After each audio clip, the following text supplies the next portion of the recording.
souffle au peuple burkinabé malade. Je pense que c'est un sentiment moralement normal et qui justifie le fait de bénéficier d'une maternité comme celle d'appartenir au Burkina Faso. Et je pense qu'en regardant les circonstances de l'époque, comme l'expliquait le grand frère Nada Benga, on pourrait dire qu'on a hérité d'un conflit à multiples variables. On a hérité d'un État en guerre, très profondément déstructuré, et face à une armée elle-même déstructurée, et donc en incapacité, malgré tous les slogans patriotiques de l'époque, il se trouve que cette armée n'était pas à même d'adresser le défi. Sur le plan économique, on a hérité d'un État économique en lambeaux. On dira que c'est une économie, même pas de survie, c'est une économie axée sur l'accident. C'est-à-dire, rien ne montre qu'il y a une planification suffisamment rigoureuse et qui aurait permis à notre pays de ne pas faire appel de façon spontanée à notre peuple. Parce que c'est lui déjà qui alimente et qui nourrit cette économie par son action quotidienne. Mais comme nous n'avons pas créé une sorte d'économie structurée qui pourvoit à ses propres ambitions, nous sommes obligés de convoquer la flamme patriotique des Burkinabés pour voler au secours de leur patrie. On peut effectivement dire que les résultats de cette action de mobilisation patriotique sont salutaires. Et les commerçants au marché te diront, c'est bon, mais ce n'est pas arrivé. Souvenons-nous que nous avons encore plus de 20% de notre territoire aujourd'hui encore entre les mains des ennemis à les reconquérir. Est-ce qu'il faut s'arrêter? Il faut arrêter la course héroïque que nous menons contre le terrorisme à quelques pas de la victoire au nom du fait que nous serions assez épuisés ou que nous avons assez consenti.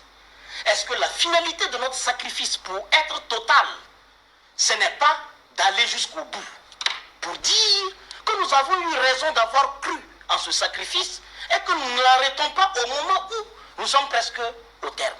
Je pense que on peut, c'est mon point de vue, on peut se dire que beaucoup a été gagné, beaucoup a été enregistré sur plusieurs chantiers, mais donnons le coup de grâce, comme le dit le général ministre de la Défense, Saint-Poré, faisons en sorte que ce coup de grâce se poursuive par le sacrifice et cet appel à la patrie. Docteur Yara Batioula, cette fois-ci. Serrer la ceinture, voilà, en tout cas ça va grogner.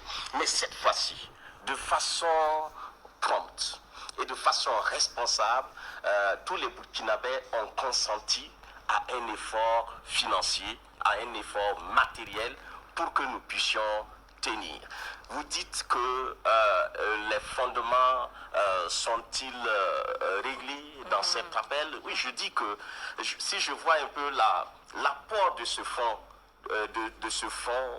je me rends compte que c'est pour l'équipement militaire et pour la prise en charge des VDP. Et quand on prend la question de l'équipement militaire, nous avons vu, grâce à vos images d'ailleurs, que notre armée s'équipe de mieux en mieux. Et les témoignages que nous avons entendus de la bouche du capitaine quand il a pris le pouvoir, c'est que on arrive dans une caserne ou encore dans un poste de police, s'il y a deux ou trois ou cinq calaches, c'est qu'il y en avait beaucoup. Et si, en plus donc du nombre de calaches qu'il y en avait, s'il y a des munitions, c'est véritablement un pain béni. Je pense que cette situation est révolue. Et même les corps paramilitaires ont été également dotés de moyens. Nous avons vu la dernière dotation du Burkina impressionnante. Et s'il s'agit justement donc de matériel de guerre, de plus en plus notre armée peut en être fière. Maintenant, s'il s'agit donc de la prise en charge de ces VDP, soyons suffisamment humains sur cette question. Des jeunes garçons, filles comme garçons, ont dit oui à un appel et se sont ralliés, se sont fait enrôler et sont au front jour comme nuit pour assurer justement la survie de notre nation. Il s'agit donc de prélever sur ce fonds patriotique, de soutien patriotique, de l'argent pour qu'ils surviennent à leur quotidien, à leur prise en charge. Je pense que si nous pouvons faire ça, nous avons compris tous les enjeux. Maintenant, en tant que peut-être observateur de la vie sociale, je peux comprendre que si nous avançons dans la conquête du territoire, si nous arrivons à nous positionner de mieux en mieux sur les équipements et si les VDP sont de mieux en plus pris en charge, qu'est-ce qui convoque alors l'idée de reconduire justement donc cette contribution.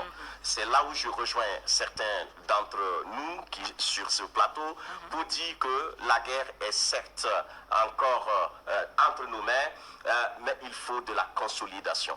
Et je pense que l'idée de la consolidation est majeure dans l'approche du gouvernement qui ne veut pas relâcher. Dans un deuxième temps, je pense également que le matériel qu'on acquiert tombe également souvent dans une certaine vétusté à cause de l'usage intensif. Il faut penser au renouvellement. Je pense au renouvellement. Je prends le cas même des motos. Quand vous voyez un peu le parc des motos qui sont hors d'usage, vous n'allez pas peut-être le croire, mais il y a des motos qui ne peuvent plus être utilisées du fait de l'intensité de l'utilisation sur le terrain. Quand vous prenez les drones, pour certaines raisons, s'il est mouillé en l'air, c'est fini. Alors, donc il faut constamment renouveler ce matériel, l'entretenir, et cet entretien, ma foi, coûte très cher, et faire en sorte également que nous ne manquions pas les moyens pour justement continuer.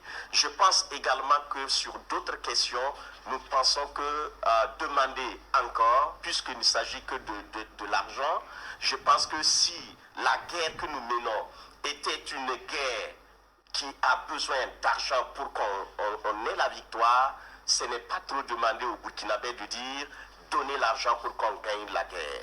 Donc, si notre salut viendra donc de nos cotisations, de notre investissement financier, alors c'est sûr que cette année 2025, nous gagnerons la guerre parce que donc on a encore invité les Burkinabés à contribuer d'une manière ou d'une autre pour qu'on atteigne l'objectif final qui est donc de reconquérir notre territoire, ramener la sérénité et justement donner un lendemain à notre chère patrie. Alors, docteur